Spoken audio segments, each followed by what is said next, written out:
আসসালামু আলাইকুম ওয়া রাহমাতুল্লাহি ওয়া বারাকাতুহু। সকলে কেমন আছেন? আশা করি সকলে সুস্থ এবং ভালো আছেন। আমি আল্লাহর রহমতে সুস্থ এবং ভালোই আছি।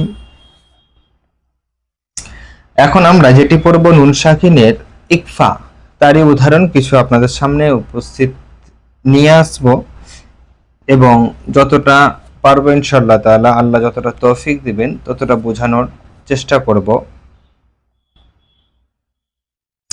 যে অক্ষরগুলি লিখেছি আইন, নুন, সিন, বা, ইয়া, লাম, হা। নুন সাকিন, তারপরে কি আসছে? শিন। কেননা শিনটা হচ্ছে নুন সাকিন অথবা তানবিনের ইকফার 15টি অক্ষরের মধ্যে হতে সিন এসেছে। এই জন্য এই নুনটাকে ইকফা করে পড়তে হবে, মানে এই নুনকে নুকিয়ে পড়তে হবে, বাংলায় যেটা বলা হয় নুকিয়ে পড়া। তো একে কিভাবে নুকিয়ে পড়বো? না, নুন সাকিনকে নাকের মধ্যে নুকিয়ে এক কালি পরিমাণ গুণনা করে পড়তে হবে। আং, সিন জাবার সা, সা। বা ইয়া জের বি, সাবি। লাম জের লি, সাবিলি। হা খারা জের হি, সাবিলিহি, সাবিলিহি। এখন আমরা বানান করব, তারপরে ইজারার দিকে যাব। আইন, নুন জাবার ওয়ান, সিন জাবার শা, সা। বা ইয়া জের বি, সাবি। লাম জের লি, সাবিলি। হা খারা জের হি,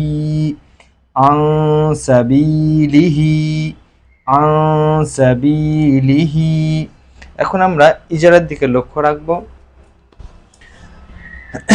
ইজারা হবে কি? আইন জাবার আছে, ওই জন্য আইন মুতাহারিক হবে। মুতাহারিক হল অক্ষরকে তাড়াতাড়ি পড়া, মোটেও নটানা, মারুফ পড়া, মজুল আওয়াজ থেকে বাঁচা। নুন সাকিন, নুন সাকিনের পর কিন্তু শিন এসছে, ওই জন্য নুন সাকিনকে ইকফা করে পড়তে হবে। এখানে ইকফা কাকে বলে? না, নুন সাকিনকে নাকের মধ্যে নুকিয়ে এককালি পরিমাণ গুণনা করে পড়তে হবে।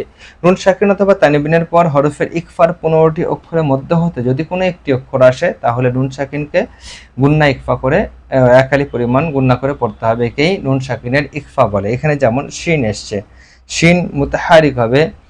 এখানে বা ইয়া মাদ্দা হবে, ইয়া সাকিনের পূর্বে জের এসছে, ওই জন্য বা কি হবে? ইয়া মাদ্দা। ইয়া মাদ্দাকে একালি পরিমাণ টান দিয়ে পড়তে হবে। লাম মুতাহারিক হবে। মুতাহারিক হল অক্ষরকে তাড়াতাড়ি পড়া, মোটেও নটানা, মারুফ পড়া, মজুল আওয়াজ থেকে বাঁচা। হা খারাজের, খারাজের কিন্তু ইয়া মাদ্দার সমতুল্য হয়। খারাজের ইয়া মাদ্দার সমতুল্য হয়। ইয়া মাদ্দাকে যেমন একালি পরিমাণ টান দিয়ে পড়তে হয়, ঠিক সেরকম ভাবেই সেম হা খারাজের আছে, ওই জন্য খারাজেরকেও একালি পরিমাণ টান দিয়ে পড়তে হয়। তো রিডিং কি হবে? সাবিলিহি, সাবিলিহি। তো আজকে এই পর্যন্তই। আগামীতে ইনশাআল্লাহ তাআলা আরো নতুন কিছু নিয়ে আপনাদের সামনে হাজির হব। ততক্ষণ সকলে সুস্থ থাকবেন, ভালো থাকবেন, দোয়া করবেন।